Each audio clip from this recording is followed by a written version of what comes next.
ஒரு வழியா மால்தீவ்ஸ்ல இருந்து இந்தியாவுக்கு சேஃபா ரீச் ஆயிட்டோம். நீங்க 8:45 ஃபிளைட், அதனால 6 o'clock வந்துட்டோம். செக்கிங் எல்லாம் முடிச்சு இந்த டியூட்டி ஃப்ரீ ஷாப்ல தான் வந்து நின்னோம். ஏற்கனவே நான் அந்த 40 லட்சம் உள்ள பாட்டில பத்தி சொல்லியிருந்தேன். அது அதிலே தான் இருந்துச்சு. அதுவா இல்ல வேறையான்னு கூட தெரியல.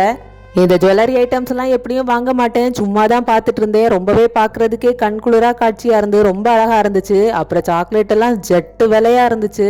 எங்களோட ஃபிளைட் ஏற்கனவே ரெடியா தான் இருந்துச்சு. ஆனா ஏறுறதுக்கு இன்னும் 1.5 மணி நேரம் இருந்துச்சு. அதுக்குள்ள ஏதாவது சாப்பிட்றலான்னு ஒரு இங்கிலீஷ் பிரேக்ஃபாஸ்ட் வாங்கி கொஞ்ச நேரம் என் பொண்ணு கூட விளையாடிட்டு அப்படியே பார்த்தா நம்ம ஃபிளைட்ல கூட்டிட்டு வந்துட்டாங்க. அப்படியே மால்தீவ்ஸுக்கு ஒரு பாய் சொல்லியாச்சு. எப்படினாலும் கொஞ்ச நாள் கழிச்சு நமக்கு மால்தீவ்ஸை கண்டிப்பாக மிஸ் பண்ண தான் செய்வோம். ஏன்னா என் ஹஸ்பண்ட் என்னை விட்டுட்டு திருப்பியும் இங்கே வந்துருவாங்க. எங்களோட ஃப்ளைட்டு பார்த்தீங்கன்னா மால்தீவியன் ஃப்ளைட்டு தான். ஒரு வழியாக ஏறி சீட்டை கண்டுபிடிச்சி ஜம்முன்னு உட்காந்தாச்சு. எங்களோட ட்ராவல் டைம் பார்த்தீங்கன்னா 1 hour தான். ஈஸியாக போயிடலாம் ட்ரிவாண்ட்ரத்துக்கு.